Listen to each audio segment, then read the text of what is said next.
പനക്കലച്ചനോട് ചോദിക്കാം എന്ന ഈ പരിപാടിയിലേക്ക് എല്ലാ മാന്യ പ്രേക്ഷകർക്കും സ്വാഗതം. ജീവിതത്തിലെ സങ്കീർണ പ്രശ്നങ്ങളാൽ മനുഷ്യൻ വഴിമുട്ടി നിൽക്കുമ്പോൾ സ്വാന്തനമായി പനക്കലച്ചൻ നമ്മോടൊപ്പം. അച്ഛനെ ഞങ്ങൾ ഈ പരിപാടിയിലേക്ക് സ്വാഗതം ചെയ്യുന്നു. സ്നേഹമുള്ളവരെ, ഈ പരിപാടിയിൽ ഉൾപ്പെടുത്തി ചർച്ച ചെയ്യാൻ അനേകം കത്തുകൾ ഞങ്ങൾക്ക് ലഭിച്ചിട്ടുണ്ട്. അതിൽ തിരഞ്ഞെടുത്ത ഒരു കത്ത് ഇപ്പോൾ വായിക്കുകയാണ്. സ്നേഹം നിറഞ്ഞ പനക്കലച്ച, എൻ്റെ പേര് ജസ്ന. കാഞ്ഞിരപ്പള്ളിയിലെ ഒരു പുരാതന ക്രൈസ്തവ കുടുംബത്തിലാണ് ഞാൻ ജനിച്ചത്.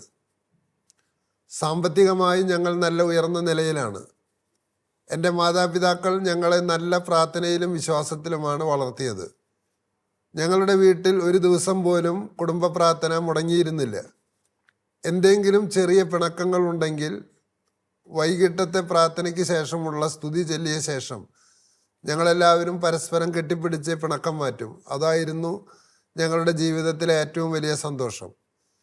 ഇന്ന് എൻ്റെ ജീവിതത്തിലെ ഏറ്റവും വലിയ കുറവും അത് തന്നെയാണ്. എൻ്റെ വിവാഹം കഴിഞ്ഞിട്ട് 10 വർഷമായി. എനിക്ക് 2 കുട്ടികളുണ്ട്. വീട്ടിൽ ഒരു കുറവുമില്ല. എൻ്റെ ഭർത്താവ് ഒരു ദിവസം പോലും കുടുംബ പ്രാർത്ഥനയ്ക്ക് വീട്ടിലെത്താറില്ല. എന്നും രാത്രി 11 മണിക്ക് ശേഷമാണ് എത്തുന്നത്. എൻ്റെ ഭർത്താവിനെ നോക്കി ഒന്ന് സ്തുതി ചെല്ലാൻ എനിക്ക് കൊതിയാണ്. പക്ഷെ അതിന് സാധിക്കുന്നില്ല. എനിക്കിതുമൂലം വളരെ വിഷമമുണ്ട്. അച്ഛൻ ദയവായി ഇതിനെ ഒരു മറുപടി ഈ പ്രോഗ്രാമിൽ തരും എന്ന് പ്രതീക്ഷിക്കുന്നു എന്ന് ജസ്ന. ജസ്നയുടെ ഒരു സ്വകാര്യ ദുഃഖമാണ് ഈ കത്തിലൂടെ ജസ്ന അവതരിപ്പിക്കുന്നത് എങ്കിലും സമാനമായ പ്രശ്നത്തിലൂടെ കടന്നു പോകുന്ന നിരവധി കുടുംബങ്ങളെയും ഈ കത്ത് പ്രതിനിധാനം ചെയ്യുന്നുണ്ട്. ജസ്ന വളർന്നു വന്ന കുടുംബം നല്ല കുടുംബ പ്രാർത്ഥനയുള്ള കുടുംബമായിരുന്നു. വളരെ മനോഹരമായിട്ട് കുടുംബ പ്രാർത്ഥന നടന്നിരുന്നു. അതിൻ്റെ എല്ലാ സന്തോഷവും ഓർമ്മകളും ജസ്നയുടെ മനസ്സിൽ കിടപ്പുണ്ട്. അതുപോലെ എൻ്റെ ഭവനത്തെ ആക്കിയെടുക്കണമെന്ന് ഉള്ള ആഗ്രഹം ജസ്നയ്ക്കുണ്ട്. പക്ഷേ ഭർത്താവിന് 11 മണി ആകുമ്പോഴാണ് ഭർത്താവ് ജോലി കഴിഞ്ഞ് എത്തുക. ഭർത്താവിന് ജോലി എന്താണ് എന്നൊന്നും കത്തിൽ പറഞ്ഞിട്ടില്ല. എങ്കിലും നമ്മൾ ഊഹിക്കുന്നത് അദ്ദേഹം പതിവായി 11 മണിയാകുമ്പോൾ എത്തുന്നു എന്ന് പറയുമ്പോൾ പുള്ളിക്കാരന് ആ സമയത്ത് എത്താൻ സാധിക്കുകയുള്ളൂ എന്നതാണ് പുള്ളിയുടെ അവസ്ഥ. അപ്പോൾ ഈ അവസ്ഥയോട് ഒന്ന് സമരസപ്പെട്ടു പോകുക എന്നത് വളരെ പ്രധാനപ്പെട്ട ഒരു കാര്യമാണ്. എനിക്ക് ജസ്നയുടെ മുമ്പിൽ അവതരിപ്പിക്കാനുള്ള ഒന്നാമത്തെ കാര്യം, 11 മണിയാകുമ്പോൾ ഭർത്താവ് ജോലിയൊക്കെ ചെയ്ത് കയറി വരികയാണ്. അപ്പം ജസ്നയുടെ ഉള്ളിലെ ഈ ഒരാഗ്രഹം സാധിക്കാത്തത് കൊണ്ട് ജസ്ന തീർച്ചയായിട്ടും ഒരു അൺഹാപ്പി മൂഡിലായിരിക്കും ഭർത്താവിനെ സ്വീകരിക്കുക. ഇവിടെ ജസ്ന മനസ്സിലാക്കണം, എല്ലാ ഭർത്താക്കന്മാരും വീട്ടിലേക്ക് വരുന്നത് അവർക്ക് അവരുടെ ഭാരം ഒന്ന് ഇറക്കി വയ്ക്കണം, അവർക്ക് ഒന്ന് ഫ്രീ ആകണം. ഇതാണ് എല്ലാ ഭർത്താക്കന്മാരുടെയും ആഗ്രഹം. അപ്പോൾ ഈ ഒരു ആഗ്രഹത്തോടെ ഭർത്താവ് വീട്ടിലേക്ക് വരുമ്പോൾ ഭാര്യ ഒരു അൺഹാപ്പി മൂഡിലാണ് എങ്കിൽ വീടിന് വെളിയിൽ പുള്ളിക്കാരൻ ഭാരവുമായിട്ടാണ് വന്നത്. ഇവിടെ വന്നു കഴിയുമ്പോൾ ഒരു ഭാരവും കൂടെ കൂടുകയാണ് ചെയ്യുക. അങ്ങനെ വരുന്ന ഒരു സാഹചര്യത്തിൽ പല ഭർത്താക്കന്മാരും വീട്ടിലേക്ക് വരാൻ വീണ്ടും വൈകുന്നതിലായിരിക്കും താല്പര്യം കാണിക്കുക. കാരണം ഈ അൺഹാപ്പി മൂഡ് കാണാൻ ഒരു ഭർത്താവിനും ഇഷ്ടമില്ല. അപ്പോൾ അങ്ങനെ വരുമ്പോൾ അവർ വേറെ ഏതെങ്കിലും കൂട്ടുകെട്ടിലൊക്കെ ചെന്ന് വിടാനും അവിടെ കുറച്ച് നേരം ചിരിച്ച് തമാശയൊക്കെ പറഞ്ഞ് അവിടെ മനസ്സിലെ ഭാരമൊക്കെ ഒന്ന് ഇറക്കി വെച്ച് ചിലർ ക്ലബിലൊക്കെ പോയിരുന്നു എന്തെങ്കിലുമൊക്കെ തമാശയൊക്കെ എന്ന് പറഞ്ഞ് ഫ്രീ ആയി അതാണ് പുരുഷന്മാരുടെ പ്രകൃതി. അപ്പം അതുകൊണ്ട് ഇവിടെ ജസ്ന വളരെയധികം ഈ വിഷയം കൈകാര്യം ചെയ്യലും ശ്രദ്ധിക്കേണ്ടിയിരിക്കുന്നു. ഭർത്താവ് 11 മണിക്കാണ് വരുന്നതെങ്കിലും ഒരു ഹാപ്പി മൂഡിൽ അദ്ദേഹത്തെ സ്വീകരിച്ച് അങ്ങനെ അദ്ദേഹത്തിന് വീട്ടിലേക്ക് വരുന്നത് വലിയ ഒരു സന്തോഷകരമായ ഒരു അനുഭവമാക്കി പ്രദാനം ചെയ്യണം. അതാണ് ഒന്നാമത് പറയാൻ. ഇതില് പിന്നെ വേറൊരു പ്രശ്നം വെച്ചാൽ ഇപ്പോൾ ഒരു കാർഷിക വ്യവസ്ഥിതിയിലായിരുന്നു നമ്മൾ കുറച്ച് നാൾ മുൻപ്. അതെ. അപ്പോൾ മാതാപിതാക്കള് പറമ്പിലെ ജോലിക്ക് കഴിഞ്ഞാൽ വീട്ടിലുണ്ടാവുക എന്നുള്ളത് സ്വാഭാവികമാണ്. പക്ഷെ ഇപ്പോൾ ഈ IT മേഖലയും ബിസിനസ്സും എന്നതിലേക്ക് നമ്മൾ മാറുമ്പോൾ സ്വാഭാവികമായിട്ട് നമ്മൾ ചെറുപ്പത്തിൽ അനുഭവിച്ചിരുന്ന ഒരു സന്തോഷം ഇപ്പോൾ ആ രീതി തന്നെ തുടരാൻ നമുക്ക് പറ്റാത്ത അവസ്ഥയുണ്ട്.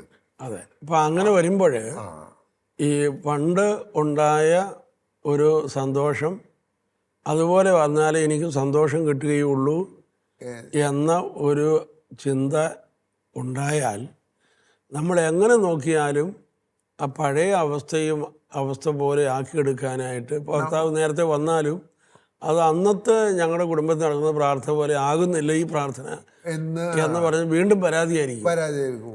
അപ്പോൾ കാരണം പഴയ ഒരു സന്തോഷത്തിൻ്റെ ഓർമ്മയെ വീണ്ടെടുത്ത് അതിൽ അതുപോലെ ആക്കി സന്തോഷം ഉണ്ടാക്കുക എന്നുള്ളത് ഒരിക്കലും ഒരു മെത്തഡല്ല.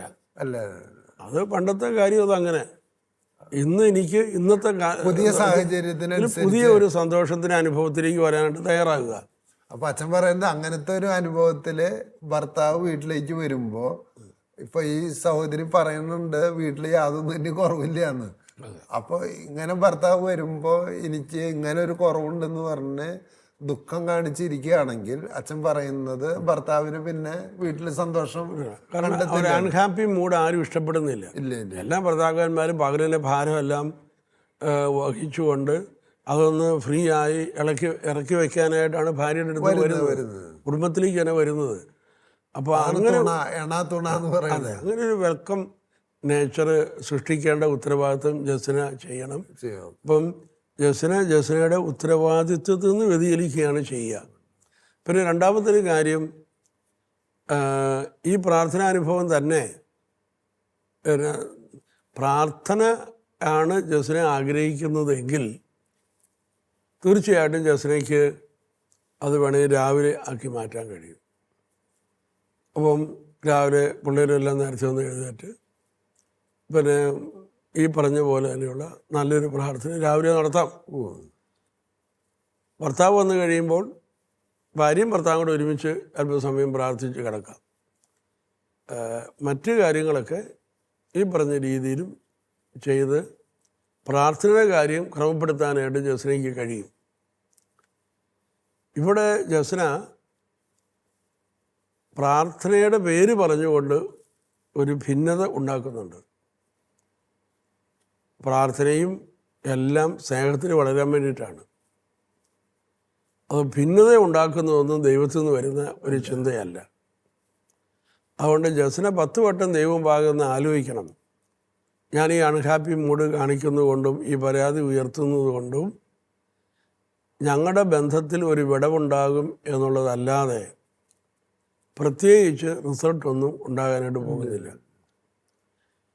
അപ്പോൾ അതുകൊണ്ട് അത് വലിയൊരു പ്രശ്നമായിട്ട് അവതരിപ്പിക്കാതിരിക്കുക. തന്നെയുമല്ല, അതിന് പകരം രാവിലെ പ്രാർത്ഥന സംഘടിപ്പിക്കുക. അങ്ങനെ പിള്ളേരും ഒക്കെ ആയിട്ട് ആക്റ്റീവായിട്ട് പ്രാർത്ഥന നടത്തുക. 11 മണി വരെ ജോലി കഴിഞ്ഞ് വരുന്ന ഭർത്താവിനെ വേണ്ട വിധത്തിൽ റെസ്പെക്റ്റ് കൊടുക്കുവാനായിട്ട് ഭാര്യ തയ്യാറാകണം. ഇവിടെ ഭർത്താവിന് കുടുംബ പ്രാർത്ഥനയില്ല, അതിനകത്ത് താല്പര്യമില്ല എന്നൊക്കെ നിലയിൽ വീട്ടിൽ സംസാരിച്ചാൽ കുറച്ച് കഴിയുമ്പോൾ കുട്ടികൾ അതായിരിക്കും ഫോളോ ചെയ്യുക. അതൊരു ഗമയായിട്ട് അവരെടുക്കും. അവരും പ്രാർത്ഥനയിൽ നിന്ന് മാറി നിൽക്കുന്നതിൽ എന്തോ ഒരു വലിയ ഭാവം അവർക്ക് തോന്നുന്നുണ്ട്. അതുകൊണ്ട് അങ്ങനെ ഒരു തെറ്റായ മാതൃക ഈ ഭാര്യയുടെ സംസാരം വഴി ഉണ്ടാകും.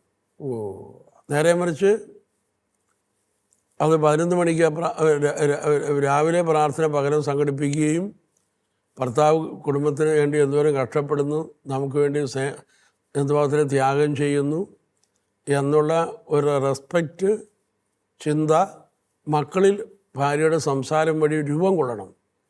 എന്നാൽ മാത്രമേ മക്കൾ അപ്പൻ്റെ പോസിറ്റീവ് ഗുണങ്ങൾ ഏറ്റെടുക്കുകയുള്ളൂ.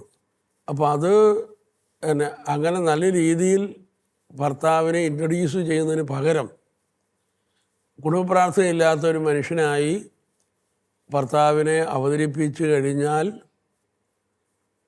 അത് മക്കൾക്ക് അവരുടെ പിന്നീടുള്ള ജീവിതത്തെ ഭർത്താവിൻ്റെ ഈ ജീവിതമായിരിക്കും അവരെ പെട്ടെന്ന് കയറി സ്വാധീനിക്കുക. ഞാൻ ചിലപ്പോൾ ആലോചിക്കാറുണ്ട്, ഇപ്പം എൻ്റെ അപ്പൻ്റെ പേരിൽ കുറേ കുറ്റങ്ങളുണ്ട്, പക്ഷെ അമ്മ ഒരിക്കലും അപ്പൻ്റെ കുറ്റം പറയില്ലേ. അപ്പം എന്തുണ്ടായെന്ന് വെച്ചാൽ ഞങ്ങളപ്പൻ്റെ പോസിറ്റീവ് ഗുണങ്ങൾ മാത്രമാണ്, നെഗറ്റീവ് ഗുണമൊന്നുമില്ലേ. അപ്പോൾ അച്ഛൻ ഈ പറഞ്ഞതിൻ്റെ സാങ്കത്യം അപ്പന്മാരുടെ ഈ കുറവുകളെ ചൂണ്ടിക്കാണിക്കാനായിട്ട് അമ്മമാർ വീടിനകത്ത് ശ്രമിച്ചാൽ, അല്ലെങ്കിൽ തിരിച്ചും അപ്പന്മാർ അമ്മമാരുടെ കുറവ് കാണിച്ചാലും കുറവ് മാത്രം സ്വാംശീകരിച്ചെടുക്കുന്ന ഒരു തലമുറയായിട്ട് മക്കൾ വലുതായി വരും എന്നാണ് ഇതിൽ നിന്ന് മനസ്സിലാക്കുക. പിന്നെ അവിടെ ഈ പറഞ്ഞ പരാതിക്കകത്ത് ഒത്തിരി നെഗറ്റീവായിട്ടുള്ള ആശയങ്ങൾ വരുന്നുണ്ട്. അപ്പോൾ പിന്നെ ഈ സമയം വരെ എന്തോ ഉത്തരവാദിത്വം ഇല്ലാത്ത രീതിയിൽ നടക്കുകയായിരുന്നു ഭർത്താവ് എന്നൊക്കെയുള്ള ഒരു പ്രതീതിയാണ് സൃഷ്ടിക്കുന്നത്. അപ്പം നേരെ മറിച്ച് ഭർത്താവിന് താമസിച്ചേ വരാനായിട്ട് സാധിക്കുകയുള്ളൂ, അതുകൊണ്ടാണ് നമ്മൾ രാവിലെ പ്രാർത്ഥന വയ്ക്കുന്നത് എന്നൊക്കെ വരുമ്പോൾ ഭർത്താവിൻ്റെ അധ്വാനത്തെ വിലമതിക്കുകയാണ്. കുടുംബനാഥനെ ബഹുമാനിക്കുക എന്നത് എഫേസോസ് 5:33 കൽപ്പനയാണ്. ഭാര്യമാർ ഭർത്താവിനെ ബഹുമാനിക്കണം, എല്ലാ കാര്യത്തിലും ഭർത്താവിനെ വിജയിയായിട്ട് തന്നെ പ്രഖ്യാപിക്കണം. എങ്കിൽ മാത്രമാണ് ആ കുടുംബം, ആ മാരേജ് ലൈഫ് വിജയിക്കുകയുള്ളൂ. അപ്പം അതുകൊണ്ട് ഈ കുറ്റപ്പെടുത്തുന്ന ഈ സ്വഭാവം അത് ഒരു തിന്മയാണ്, കുടുംബത്തിൽ ഒരു സംഘർഷാവസ്ഥ സൃഷ്ടിക്കലാണ്. കുടുംബത്തെ ഏറ്റവും മനോഹരമായ ഐക്യത്തിലും സ്നേഹത്തിലും കൊണ്ടുപോകാനായിട്ടാണ് ഭാര്യ ശ്രദ്ധിക്കേണ്ടത്. അപ്പം അതുകൊണ്ട് പ്രാർത്ഥനയുടെ സമയം മാറ്റിവെക്കുക. വൈകിയാണ് ഭർത്താവ് വരുന്നതെങ്കിലും ഭർത്താവിൻ്റെ അനുദിന അധ്വാനത്തെ ബഹുമാനിക്കുക, അതിനെ വിലമതിക്കുക. മക്കളുടെ മുമ്പിൽ അദ്ദേഹം താമസിച്ചു വരുന്നു എന്നത് ഒരു വലിയ കുറ്റകരമായ ഒരു പ്രയത്നമല്ല, അത് കുടുംബത്തിന് വേണ്ടിയുള്ള ഭർത്താവിൻ്റെ സ്നേഹത്തിൻ്റെ ഭാഗമായി അവതരിപ്പിക്കുക. വളരെ ഹാപ്പി മൂഡിൽ ഭർത്താവിനെ സ്വീകരിക്കാൻ തയ്യാറാകുക. ഇത്രയും ചെയ്തു കഴിഞ്ഞാൽ ഈ പ്രശ്നം പരിഹരിക്കപ്പെടും. അല്ലാതെ കുറ്റപ്പെടുത്തി നിന്നാലേ ഇത് സ്വയം ഒരു ദുഃഖത്തിൻ്റെയും ആ വീടിനകത്ത് സന്തോഷമില്ലാത്ത അവസ്ഥ വരുന്നു. മക്കൾക്കും ഭാര്യയ്ക്കും ആർക്കും സന്തോഷമില്ലാതെ വരുന്നു. അതെ, ഇവിടെ എനിക്ക് ജസ്നയോട് പറയാനുള്ള ഒരു പോയിന്റ്, ജസ്ന ഒരു ആത്മപരിശോധന ചെയ്യണം. യഥാർത്ഥത്തിൽ ദൈവത്തോടുള്ള സ്നേഹം കൊണ്ടാണോ ജസ്ന ഈ പ്രാർത്ഥനയ്ക്ക് നേരത്തെ വരുന്നില്ല എന്ന് പറഞ്ഞ് ഭർത്താവിനെ കുറ്റപ്പെടുത്തുന്നത്, അതോ തൻ്റെ ഉള്ളിൽ കിടക്കുന്ന പല കാര്യങ്ങളുണ്ട്. അപ്പോൾ അത് സ്വാഭാവികമായിട്ടും ഈ താമസിച്ചു വരുന്ന എല്ലാ ഭർത്താക്കന്മാർക്കും കുടുംബത്തിൽ ഭാര്യമാർ കുറ്റപ്പെടുത്താറുണ്ട്. അതിന് കാരണം ഭാര്യമാരെ സംബന്ധിച്ചിടത്തോളം ഭർത്താവിനെ ഒന്ന് തനിച്ച് കിട്ടുക, അങ്ങനെ കുറച്ച് സമയം ചെലവഴിക്കുക എന്നതൊക്കെ ഈ താമസിച്ച് വരുന്നത് വഴി അവർക്ക് നഷ്ടപ്പെടുകയാണ് ചെയ്യുക. കാരണം അവർക്ക് ആ ഒരു സമയമേ ഉള്ളൂ ഭർത്താവിനെ തനിച്ചൊന്ന് കിട്ടാനായിട്ട്. അപ്പോൾ അത് നഷ്ടപ്പെടുന്നത് സ്ത്രീകളെ സംബന്ധിച്ചിടത്തോളം വളരെ വലിയൊരു നഷ്ടമാണ്. അതുകൊണ്ട് അവർ വളരെ ശക്തമായ രീതിയിൽ അതിനെ കുറ്റപ്പെടുത്തും. പിന്നെ അവരുടെ യഥാർത്ഥ ആവശ്യം എന്തെന്ന് അവർ പ്രകടിപ്പിക്കാതെ പറയാൻ കൊള്ളാവുന്ന ചില കാരണങ്ങൾ പറഞ്ഞ് അങ്ങനെ കുറ്റപ്പെടുത്തുക ഒരു സാധാരണ സംഭവമാണ്. അതുകൊണ്ട് ഇവിടെ ജസ്ന ഒന്ന് ആത്മപരിശോധന ചെയ്യുക. എൻ്റെ യഥാർത്ഥ കാരണം ഇത് തന്നെയാണോ? ഈശോയുടെ സ്നേഹത്തെ പ്രതിയാണോ ഇപ്പോൾ ഈ കുറ്റം ആരോപിച്ചിരിക്കുന്നത്? രണ്ടാമത്തെ കാര്യം, ഒരു കാര്യത്തെക്കുറിച്ച് ഒരു ഭിന്നാഭിപ്രായം വീട്ടിൽ അവതരിപ്പിക്കുമ്പോൾ എപ്പോഴും നമ്മൾ ഓർക്കണം, നമ്മുടെ കുടുംബത്തിൽ മക്കളുണ്ട്. അതുകൊണ്ട് അവരുടെ മുമ്പിൽ ഈ ഞങ്ങൾ തമ്മിലുള്ള ഈ ചെറിയ തോതിലുള്ള ഉടക്ക് കുട്ടികളെ എങ്ങനെ ബാധിക്കും എന്ന് ചിന്തിച്ചിട്ട് വേണം ഓരോ കാര്യവും ചെയ്യുന്നത്, അവിടെ കറക്ഷൻ നടത്താനായിട്ട്.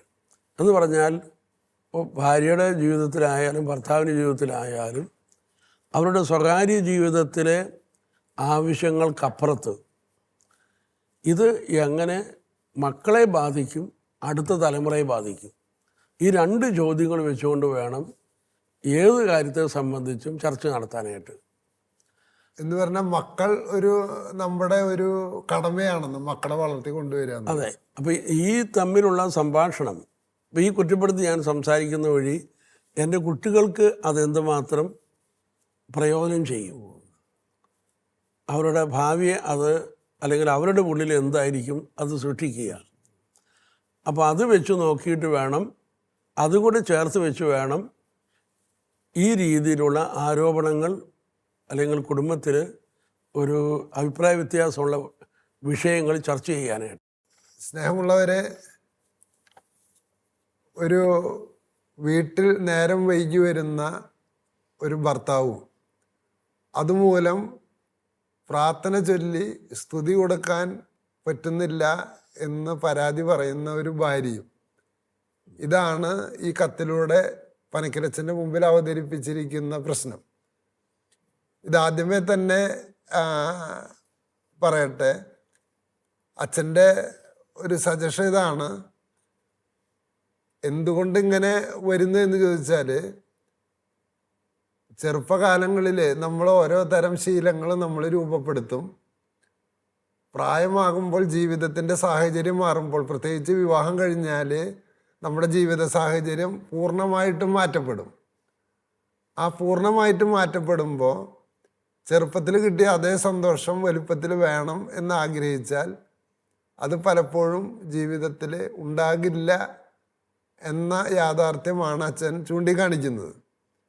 മാത്രമല്ല, ഈ പ്രാർത്ഥന എന്ന് പറയുന്നത് സ്നേഹത്തിൽ വളരാനായിട്ടുള്ള ഒരു സാധ്യതയാണ്. അതിനു വേണ്ടിയിട്ടാണ് നമ്മൾ പ്രാർത്ഥനയും ആരാധനയും ഒക്കെ നടത്തുന്നത്.